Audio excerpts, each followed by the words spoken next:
Princess Lyra of the Velosian Star Empire floated with quiet grace through the main gallery of the human exchange vessel Harmony's Dawn. Her long, slender fingers, which glittered with a faint inner light like mother of pearl, brushed the air near a physical painting. It was a wild splash of colors, chaotic and emotional. To her eyes, trained for harmony and geometric precision, it was unsettling. Yet it was also fascinating. Her guide, Kim Jisoo, watched her from a polite distance. He was a man of calm patience, his dark eyes missing little. His job was to explain humanity, in all its confusing glory, to this delicate-looking ambassador from a species 1,000 years older than his own. The artist, Jisoo said, his voice gentle, was feeling great sadness and great hope at the same time. He put both on the canvas. Lyra turned her hairless head, her large, dark eyes reflecting the painting's colors. One mind contained two such opposing states, and expressed them in a single ritual output. Velosian art seeks a unified emotional truth. This is multiple truths at once. For us, that is the truth, Jisoo said with a soft smile. We contain multitudes. The tour continued. They observed a music room where a crew member played a guitar, singing a song that was happy in melody but sad in words. They passed the mess hall where the humans ate, their meals a riot of different tastes mixed together, not a single purified nutrient sequence.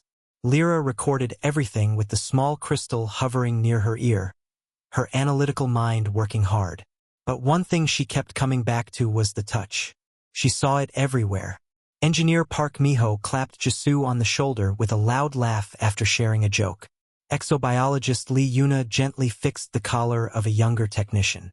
Friends sat close on couches, arms brushing, a hand on a back to guide someone through a door. To Princess Lyra, this was the most shocking thing of all. For her people, the Velosians, physical touch was not casual. It was profound. Their skin was a sensitive organ, designed to connect deeply with one other person, once in a lifetime. At their bonding ceremony, a pair would join hands and arms, and a biological process would begin, linking them for life. It was for creating children and forging an unbreakable mental and emotional partnership. Outside of that, touch was clinical or done with protective gloves. It was never careless. Here, humans traded touch like they traded words. It seemed as normal as breathing. That evening, Jisoo led her to the ship's main observatory. The great window looked down on the curve of Earth. It was a planet of swirling white clouds and vast blue oceans, with the lights of cities beginning to sparkle in the gathering night shadow.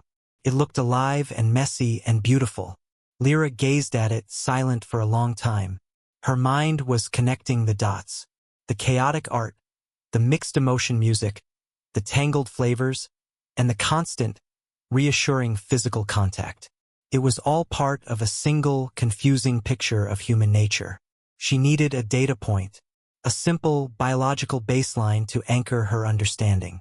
If she could understand the core reproductive behavior, perhaps the social one would make sense. She turned from the planet to Jisoo. He was leaning against a railing, sipping from a small cup of steaming liquid that smelled of grass and earth. He looked relaxed. "Liaison Jisoo," she began, her voice like wind chimes. "I have a question for my cultural report. I wish to understand your species' social bonding rituals on a fundamental level." "Of course, Your Highness," he said, standing a little straighter. "Ask anything." She gestured a graceful hand toward the window, as if the planet below represented all of humanity. "I have observed a high frequency of low-intensity physical contact among your crew. It is clearly a social mechanism. This suggests the primary biological driver behind it is also frequent." She looked at him, her large eyes utterly sincere and curious. "For clarity in my report, how frequently does your species undertake mating?" Jisoo's breath caught. The warm barley tea went down the wrong pipe. A muffled cough escaped him as he fought to keep his composure. He put the cup down carefully, his mind racing. He looked at her face. There was no embarrassment, no slyness. Only the pure, clean curiosity of a scientist observing a strange new animal. She might as well have asked about his heart rate or sleeping cycle. The question, coming from her culture, was perfectly logical. A laugh, not of mockery but of sheer surprise, bubbled up in his chest, and he pressed his lips together to stop it. This was a diplomatic first contact moment. He could not laugh at an alien princess. He took a slow breath. "Well, Your Highness," he said, his voice a little tight, "that's not a simple question with a simple number. It's not like checking the ship's engine frequency." Her head tilted slightly. "Why not? It is a biological function. All functions have a range of frequency. Please, provide the range." Jisoo ran a hand through his hair. How to explain? He decided on direct, clinical honesty. It seemed what she wanted. "Okay," he said. "For humans, it can be very different. For some couples, it might be multiple times a week. For others, maybe once a month. For some, not for years. It depends on the people, their age, their health, their stress, their relationship, many, many factors." Princess Lyra of Velos stood very still. The faint inner light in her skin flickered, a sign of deep cognitive processing. Her model of humanity, which she had been carefully building all day, shattered. The silence in the observatory was deep. Only the soft hum of the ship systems could be heard. Princess Lyra stared at Kim Jisoo. The data he had given her did not compute. It was like saying a star sometimes shone and sometimes did not, for no clear reason. "Multiple times a week?" she finally said. The musical tone of her voice edged with disbelief.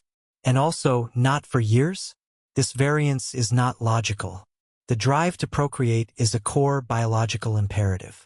It should be steady, aligned with optimal fertility cycles." Jisoo could see her struggling. He had to build a bridge. "Your Highness," he said gently, picking up his teacup again just to have something to do with his hands. "For humans, mating, sex, is not only for procreation. Often, it's not for that at all." Her large, dark eyes blinked slowly. This was a new, baffling concept. "Explain. What other function could it serve?" "It is the reproductive act." "It serves other purposes," Jisoo said, searching for the right words. "It can be for pleasure, for feeling close to a partner, for comfort, for stress relief, for fun." Each word landed like a strange, abstract shape in Lyra's mind. Pleasure? Fun? These were concepts she associated with art or achievement or mental stimulation, not with a serious biological process. "You speak of it as if it were a recreational activity," she said, a note of confusion in her voice. "Like your mixed flavor foods or your chaotic music. Is it another form of human complexity?" "In a way, yes." Jisoo nodded, relieved she was trying to understand. "It's tied to emotion, to relationship. It's a kind of communication." "Communication," Lyra repeated. She looked down at her own hands, the light in her skin pulsing softly. For Velosians, the bonding was the ultimate communication, a perfect, silent merging of minds and purposes. It happened once. It was profound and changed everything. The idea of using such a profound act for casual stress relief was almost shocking. "So it is a maintenance activity," she concluded, trying to fit it into a framework she understood. "A frequent social psychological maintenance to ensure pair bond cohesion. This is why you touch so often in small ways. It is a lower energy version of the same process." Jisoo opened his mouth, then closed it. That was cold, but it wasn't entirely wrong. Yet it missed the heart of the matter completely. It was like describing a symphony as a series of sonic vibrations to stimulate the auditory cortex. "It's more than maintenance," he said, feeling the limits of language. "It's not just a system check. It's part of the story. The human story." "Story?" Lyra asked. Now they were on a topic she knew. Velosians revered stories. They were records of logic, history, and moral alignment. "Yes," Jisoo said, seeing a new path. He gestured to the observation lounge chairs. "May I explain? It might be easier with a story." Intrigued, Lyra glided over and settled into a chair, her posture perfect. Jisoo sat across from her, leaning forward. "On your world," Jisoo began, "from what you've told me, The bonding is the most important event in a life. The whole story leads to it, and everything after is shaped by it. This is correct, Lyra said. It is the pivot of existence. For humans, Jisoo said, that pivotal event, it's not one thing. Our stories are messier. Love, connection, they aren't a single event. They are a series of moments, big and small. The mating is one of those moments, but just one. A very intense one, maybe, but not the only one. He could see she was listening, but it was still theory. He needed to make it real. He thought of his own family, of the most ordinary, deep love he had ever seen. Would it help? He asked carefully. If I told you a story? A true human story, not about spaceships or great wars. A small one. About two very ordinary people. Lyra considered this. Data was vital. But narrative was a respected form of data for her people. A story contained truth in a different shape. She gave a slow, graceful nod of her head. I would like to hear this story. Please, proceed. Jisoo took a sip of his now cool tea. He looked past her, out at the stars, but he was seeing a small apartment in a city called Daegu, many years ago. There was a man, he started. His name was Kim Tae-jin, and a woman named Choi Hannah. He paused, making sure the simple names were clear. Lyra's crystal recorder hovered silently. They met when they were young, Jisoo continued. Their meeting was not a grand ceremony. It was simple. They married. They had children. They worked hard. They lived a very normal, quiet life. Lyra waited.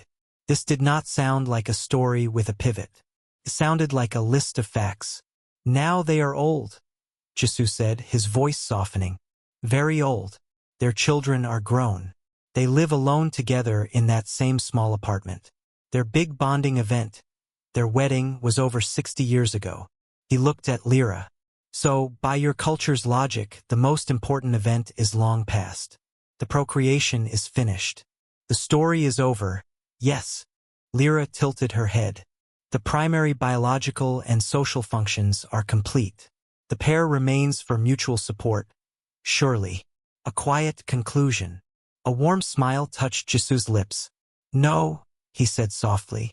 That's where the story is still being written. You asked about frequency. He leaned forward, his eyes bright. Kim Tae-jin goes to the market every Tuesday. Every single Tuesday for the last 20 years, he brings back a single flower. Just one. Sometimes a rose, sometimes a lily. It is not for any special day. It is just for a Tuesday. For Choi Hannah.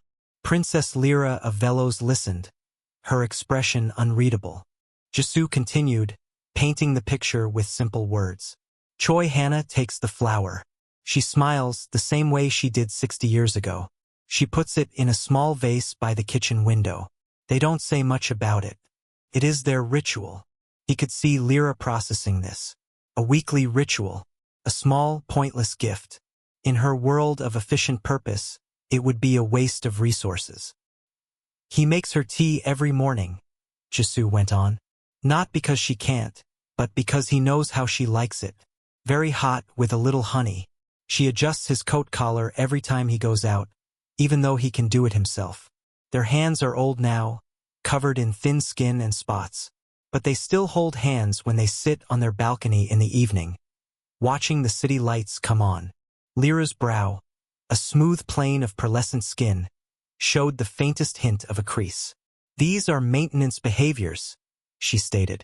They ensure the smooth function of the pair unit.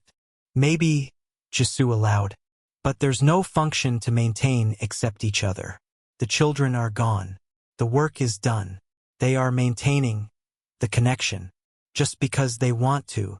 He paused, letting that idea sit. The mating you asked about, Your Highness, in their youth that was a chapter, an important one. It led to their family. But now, the frequency you're looking for, he gestured with his hands, as if trying to pull the concept from the air. It's in the flower. It's in the tea. It's in the held hands on the balcony. That touch is as important now as any other touch ever was. Lyra looked down at her own hands, resting in her lap. They were designed for one magnificent, life-altering touch. The idea of a touch being both casual and profound, repeated over decades for no reason other than presence, was entirely new.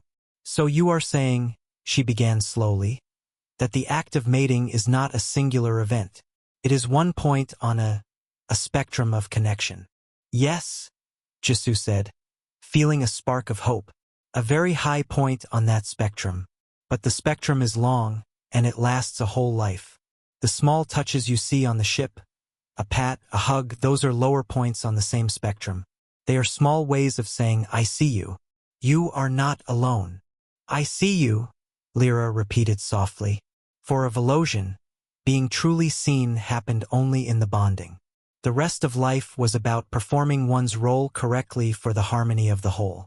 The idea that one needed to be seen constantly, and to see others constantly, was a dizzying thought. It sounded exhausting, and yet, looking at the human planet below, so vibrant and noisy, it made a strange kind of sense. "What is the purpose?" she asked, her curiosity now deeper, more personal.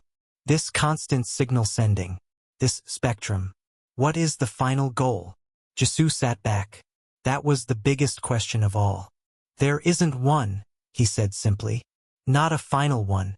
The goal is the connection itself. The goal is to not be lonely. We are born alone in our own minds. All these touches, these words, these acts, they are bridges. We spend our whole lives building bridges to other people. Because the opposite of connection," he searched for a word she would understand. "The opposite is system failure. We call it despair." Lyra fell silent again. The hum of the ship seemed louder. Her people did not fear loneliness in the same way. They had the clarity of their roles and the sure, quiet knowledge of the future bonding. Their society was a perfect, interlocking machine. Humanity, she saw now, was a tangle of bridges, constantly being built, repaired, and sometimes broken. It was messy. It was inefficient. It was vulnerable. It was also, she had to admit, incredibly brave. She thought of Kim Tae-jin and Choi Hannah. 6 decades of building a single bridge between two people. A bridge made of flowers and tea and silent handholds. The sexual act was just one of the stronger cables in that bridge, woven in when they were younger. Now they used gentler materials, but the bridge was still there, holding strong. Her original question, "How frequently?" now seemed childish. It was like asking how frequently a bridge is a bridge. It is a bridge all the time, even when no one is walking on it. "I understand your explanation," Lyra said finally, though her tone suggested she understood only on an intellectual level. "The biological act is embedded within a larger, lifelong behavior of bonding. The frequency is therefore variable and personal." Jisoo nodded. "Yes, exactly. But this raises a new point of inquiry," she said, her dark eyes lifting to meet his. "If your need for connection is so vast, so constant, and requires such a heavy investment of energy." She paused, as if the next thought was almost too heavy to speak.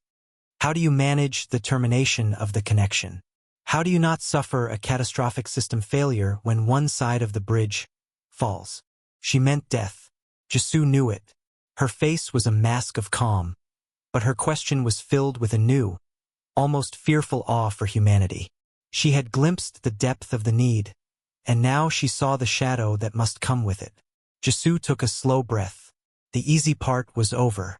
Jisoo's smile faded, replaced by a gentle seriousness. He looked at the alien princess who had just asked perhaps the most human question of all. He saw no morbid curiosity in her eyes, only a stark, logical concern. She saw the design flaw in humanity's brilliant, messy blueprint. "That," he said quietly, "is the other side of the story. You cannot have one without the other." Lyra waited, her posture perfectly still. The story was not finished. Jisoo looked back out at the stars, but his mind was no longer in his grandparents' apartment. It was in a sterile hospital room years earlier, and in his own small home after. "I told you about Kim Tae-jin and Choi Hannah," he said. "Their bridge is still strong. But I had another family story. My aunt. Her name was Lee Soo-min." He paused, gathering the memory. It was not a happy one, but it was true. It was part of the human story. She was married to a man named Park Dae-hoon. They were like the other couple. They held hands. They laughed. They built a life for 40 years. They had a son. Jisu's voice was flat, factual. Then, one day, Park Dae-hoon got sick. It was a fast, fierce sickness. The doctors could not stop it. Within a few months, he was gone. The word gone hung in the quiet air. Lyra understood its meaning. Termination. The end of a biological process. What happened to the bridge? She asked. It broke, Jisu said simply. It broke with a sound no one else could hear. Lee Soo-min was... She was a system failure. That is the right word for it. She was in despair. She did not eat. She barely slept. She would sit and hold his old coat and say nothing for hours. The connection had been severed, and it felt like half of her had been cut away. Lyra nodded slowly. This was the logical, terrifying outcome she had predicted. The investment was too great. The architecture was unstable. The loss is catastrophic. Yes, Jisu agreed. It is catastrophic. For a time. But human systems, they have a strange way of trying to reboot.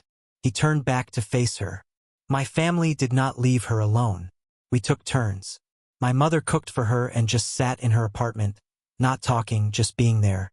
I would go over and fix small things, a leaky tap, a flickering light. Her son, my cousin, would come and simply watch old videos with her. We were building new, small bridges to her. Very weak ones at first. Just a thread. This is inefficient, Lyra observed. A new bond cannot replace the primary one. It's not about replacement, Jisu said. It's about support. It's about saying, I see your broken bridge. I am standing here on my side. I am holding out a rope. He thought of his aunt's face months later. Slowly, she began to take the ropes. She started cooking a little again. She would call my mother to talk about nothing. The pain did not go away. The broken bridge was still broken. But she was building a new network of smaller bridges around the whole. She was connecting to the world again. Differently. Lyra considered this. A network of smaller bonds to compensate for a lost primary one. It was a repair strategy, but a flawed one. The scar would remain. And the memory of the mate? She asked. Does it become a malfunction? A source of ongoing error? Jisu shook his head, a sad smile returning. No. That's the part that might be hardest for you to understand. The memory becomes part of the new bridge.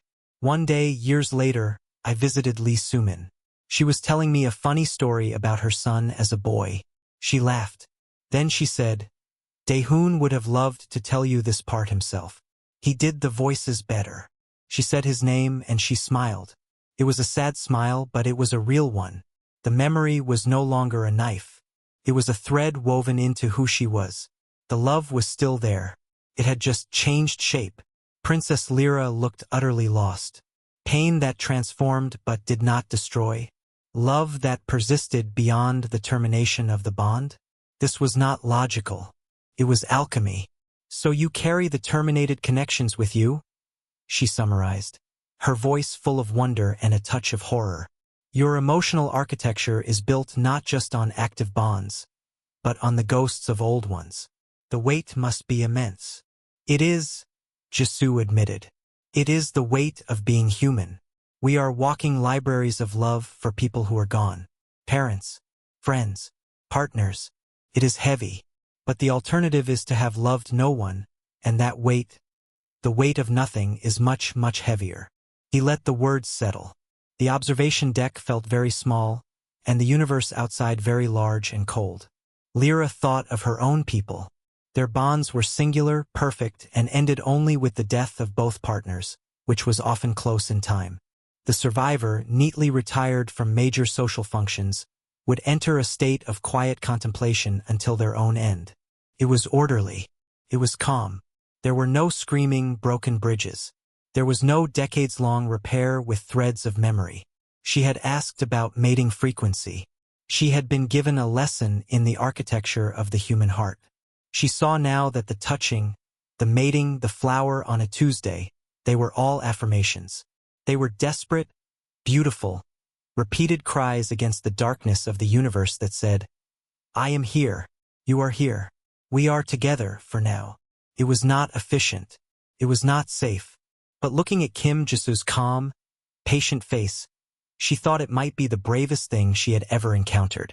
I have no more questions about frequency, she said at last. Her voice was softer than before. I believe I have my data point. Jisu nodded, feeling a strange exhaustion. I hope it was helpful, Your Highness. It was, she said. Then she looked at the planet below, glowing in the dark. It explains your noise, your chaos, your art. You are all trying so hard, all the time, to build your bridges before the dark comes. She turned her dark eyes to him. It is a fearful way to live. Jisu met her gaze. It is, he agreed. But it is also the only way that feels like living. Princess Lyra of Velos did not know what to say to that. For the first time in her life, her clear, logical mind had no response at all. The next day, Princess Lyra requested to visit the ship's garden. It was a small hydroponic bay where the crew grew herbs, leafy greens, and a few colorful flowers. It was the closest thing to an uncontrolled, growing ecosystem on the ship. She wanted to see it. Kim Jisu met her there. He was checking the water levels for the basil plants. He looked up and gave her a small, tired smile. The conversation from the night before had been heavy. Good morning, Your Highness, he said. Good morning, Liaison Jisu, she replied. She glided past him, her attention captured by a flowering vine with bright purple blooms. She did not touch it. She simply observed. It is inefficient, she noted. This space could produce 37% more nutrition with optimized nutrient tubers. It could, Jisu agreed, wiping his hands on a cloth. But then we wouldn't have the flowers, or the smell of basil. It's good for morale. Morale, Lyra repeated, another soft, human concept. She turned from the flowers to face him. The soft light of the growth lamps made her pearlescent skin shimmer. I have been analyzing our conversation. I have revised my initial report. Jisu leaned against a gardening bench. Oh, what does it say now? It says that human social bonding is a continuous, recursive process, not a discrete event, she said, her tone formal and report-like. The physical act of mating is one high-intensity node in a vast, lifelong network of affiliative gestures. The frequency is irrelevant. The constancy of the connection-seeking behavior is the key data. Jisu couldn't help but smile. That was a very alien way of putting it, but it was accurate. That sounds right. But, Lyra continued, and she took a step closer. Her large, dark eyes were fixed on him with an intensity he hadn't seen before. It was not scientific curiosity now. It was something else. A deep, personal need to understand. Your explanation was logical, yet it is incomplete. It raises a greater, more fundamental question. Jisu waited. He had a feeling he knew what was coming. You described the bridges, she said. You described the repair, the memory threads. But this is all internal. A closed system of human minds. She gestured with one slender hand, a rare, expressive movement for her. What I saw from the observatory, your world is covered in lights. Your ships are full of noise. Your history is a record of vast, shared projects and terrible, shared conflicts. She paused, searching for the words. Your species does not just build bridges between pairs. You build cities of bridges, entire civilizations of interconnection, shouting across time and space. This is an energy expenditure of unbelievable scale. Why? She wasn't asking about love anymore. She was asking about art and history and cities and wars. She was asking about humanity itself. The fear, she said softly, answering her own first piece. You said the opposite of connection is despair. This fear of the dark, of being alone in the mind, it is your primary driver. Is your entire civilization just a monument against the dark? A scream to prove you existed? Jisu felt a chill that had nothing to do with the garden's air. She had looked past the sex, past the love stories, and seen the engine that powered it all. and she found it tragic. He was silent for a long time, watching a bee drone pollinate a strawberry flower. "It's not just a scream," he said finally, his voice low. "It's a song." Lyra's head tilted. "A scream is just fear and pain," he explained. "A song. A song has fear in it, and pain in it, yes. But it also has hope. And beauty. And the person singing it and the person hearing it, they share that mix for a moment. They are less alone." He pointed to the purple flowers she had admired. "We grow those. They are inefficient. But someone will walk in here today feeling sad or tired, and they will see that color, and for a second they will feel better. That color is a tiny, quiet song. We are surrounded by them. The painting you saw? That was a song of sadness and hope.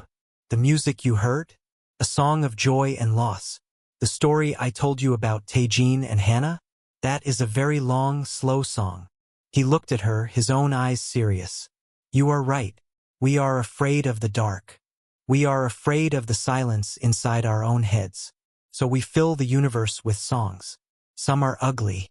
Some are angry. Many are clumsy. But we keep making them.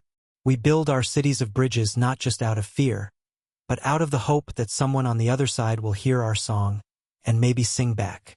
Princess Lyra stood perfectly still. The concept was overwhelming.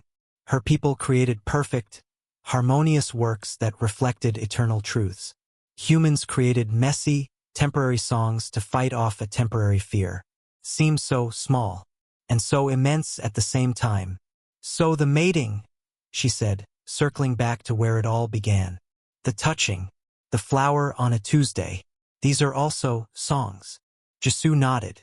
"The most personal ones. The ones you sing for an audience of one. Or two." Lyra looked at her own hands again. She imagined trying to sing with them. Felt impossible. Her people did not sing. They stated. They did not build bridges. They fulfilled designs.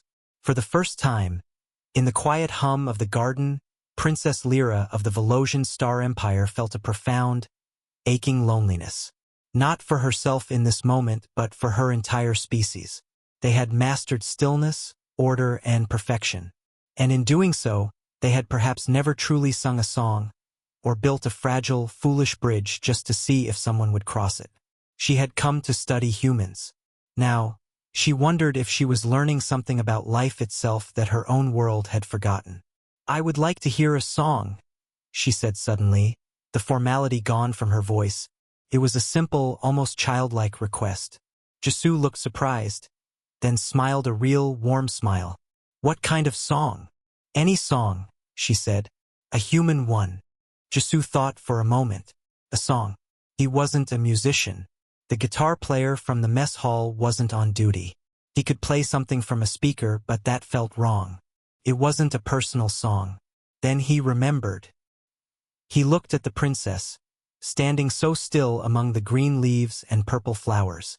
Her question had been deeply personal. The answer should be too.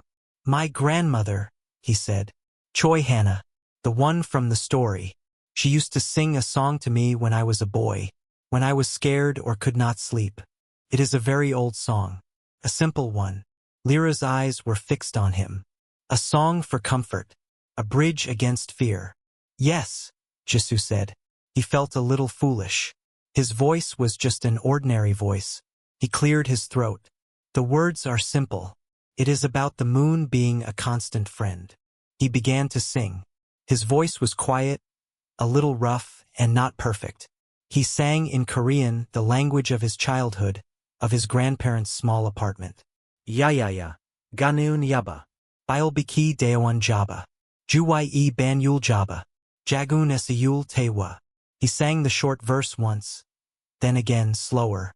He did not try to make it beautiful.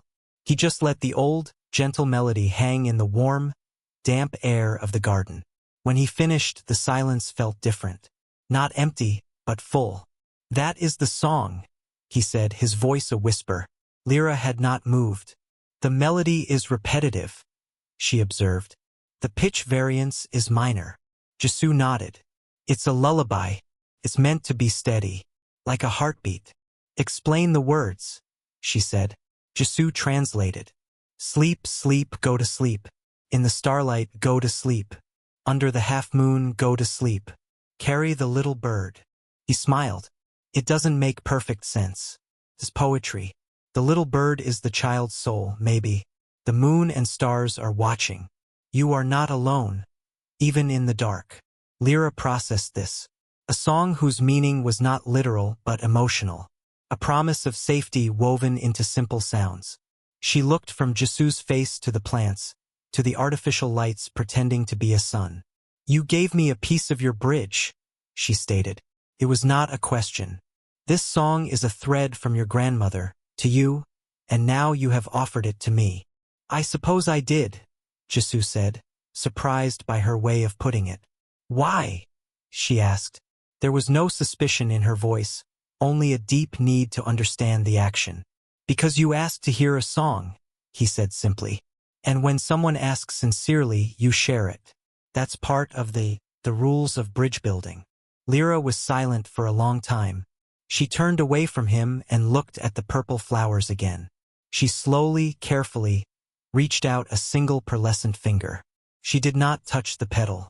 She stopped a millimeter away, feeling the heat of the plant, the faint energy of its life. I have a bonding assigned, she said suddenly, her back to him. Her voice was its usual clear tone, but softer. It is in 7 of your years. His name is Soren. I have met him 3 times for logical compatibility review. Our minds and purposes are aligned. The union will be efficient and beneficial for our familial lines. Jisu said nothing. He just listened. I have never touched him, she continued. I will not until the ceremony. I have never wanted to. It was not part of the design. She lowered her hand from the flower. I have never sung a song. I have never given or received a flower on a Tuesday. I have never held a hand just to feel less alone in my own mind. She turned to face him. Her face was, as always, serene, but her eyes held a new and profound confusion. My people have eliminated the fear you describe. We have perfect social architecture. We do not have broken bridges. We do not scream into the dark. She paused. But after listening to you, after hearing that small song, I wonder if we have also eliminated the song. Jisu felt a pang of sadness for her. He had not meant to make her doubt her own world. Your way is not wrong, Your Highness. It is peaceful. Is it? She asked, the question genuine. Or is it just quiet? You built your civilization because you are afraid of the dark. What have we built because we are afraid of the noise? She walked a few steps, her gown brushing against the leaves. I asked about mating frequency. I received an answer about love, loss, and songs. My report is now a mess of illogical human concepts. But it feels more true than my first report. She stopped and looked at him. I do not know if I will ever understand your way. It is messy and painful. But I think I can hear its song now. And it is not a sound of despair. It is a sound of stubborn life. Jisu smiled. That might be the best description I've ever heard. Princess Lyra nodded once, a decisive final motion. My inquiry is complete, Liaison Jisu. Thank you for the data, and thank you for the song. She turned and glided out of the garden, leaving him alone with the plants and the hum of the water pumps. Jisu looked at the spot where she had stood. He felt he had given her more than just an answer. He had given her a seed. He had no idea if it could grow in the perfectly ordered soil of her world. He hoped it might. Several days passed. Princess Lyra continued her tour of the Harmony's dawn, but her questions changed. She no longer asked about schedules or functions. She asked about names. She asked Engineer Park Miho about the small, worn photo of his sister taped inside his toolbox. She asked exobiologist Lee Yuna why she had a dried, pressed flower in her datapad cover. The answers were always small stories. Miho's sister gave him the toolbox when he got his first job. The flower was from Yuna's first field trip on Mars, a sign that life could be stubborn. Lyra listened to each one and gave a slow, graceful nod. She was collecting songs. On the final morning of her visit, she requested a last meeting in the observatory. Earth hung in the viewport, a blue and white marble. Kim Jisoo arrived to find her already there. She stood with her hands clasped behind her back, a formal posture. "Liaison Jisoo," she said, not turning around. "My shuttle departs in 1 hour." "Your Highness," he said, giving a slight bow. "It has been an honor." She turned. Her face was its usual calm mask, but her eyes were different. They held a new kind of light. Not the cool light of analysis, but something warmer, more resolved. "I have a final question," she said. "It is not for my report.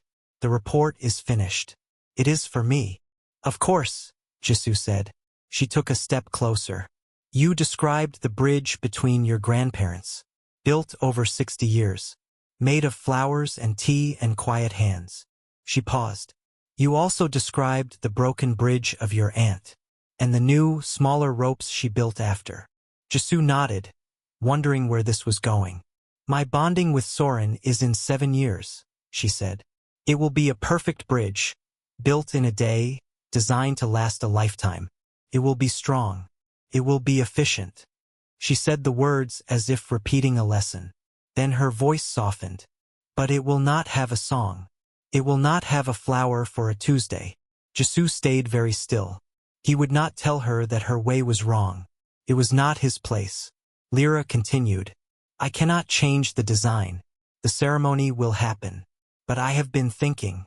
A bridge, once built, can have things added to it later. Can it not?" A small, surprised smile touched Jisoo's lips. "I suppose it can, if both people want to add to it." Princess Lyra of Velos reached into a fold of her silvery gown. She pulled out a small, clear container. Inside was a single, perfect purple flower from the ship's garden. It had been carefully cut and preserved in a gentle gel. "I asked Specialist Lee Yuna for one," Lyra explained. "She said it was called an orchid. She helped me preserve it." She held the container out to Jisoo. He took it, confused. "It is not for you to keep," she said. Her musical voice was very serious. "It is the first one, the first flower. I cannot give it to Soren now. It is not the time. But in 7 years, after the bonding, when the perfect bridge is made, I will give this to him. I will tell him it is for a Tuesday. I will explain that on a human ship, I learned that bridges are not just for crossing. They are also for putting flowers on." Jisoo looked from the flower in its case to the alien princess. He felt a lump in his throat. She had not just understood. She had decided to create a new kind of truth. She was going to try to sing a song in a world of silence. "It is a beautiful idea, Your Highness," he managed to say. "I do not know if he will understand," she admitted, a flicker of that old uncertainty in her eyes. "He is a logical Velosian like I was, but I will give him the flower. And I will tell him the story of Kim Tae-jin and Choi Hannah. And perhaps we will learn to build not just a bridge, but a garden on it." She reached out then. It was a slow, deliberate movement. She did not touch his skin. She placed her pearlescent fingertips gently on the sleeve of his jacket, over his wrist. It was the lightest possible contact through the fabric. A Velosian gesture of profound respect, and something more. "Thank you, Kim Jisoo," she said, using his full name for the first time. "You answered a question I did not know how to ask. You showed me that frequency is not about counting moments, but about the space between them. The space where songs grow." She removed her hand. "I must go now." Jisoo bowed again, lower this time. "Safe travels, Princess Lyra. May your bridges be strong, and may they always have flowers." She gave one last, slow nod. Then she turned and glided away, a figure of perfect order carrying a small, chaotic, beautiful idea back to her perfect world. Jisoo stood alone in the observatory. He looked at the preserved orchid in his hand, a tiny, purple explosion of life. He then looked at Earth, swirling with its billions of songs, its countless bridges, its beautiful, stubborn noise against the quiet dark. He smiled. A question about sex had led to a lesson about love, and had ended with a single flower. It was the most human thing that had ever happened on this ship. And he thought maybe it was the most alien thing, too. He placed the small container on the observation console, where the light from the planet made the purple glow. It was a good place for it. A reminder that sometimes the most powerful thing you can give another species is not a weapon or a technology, but a simple, foolish, beautiful idea. The idea that a bridge could be for more than just crossing. Could be for holding a flower, for holding a hand, for holding a song. And that was a frequency anyone could learn.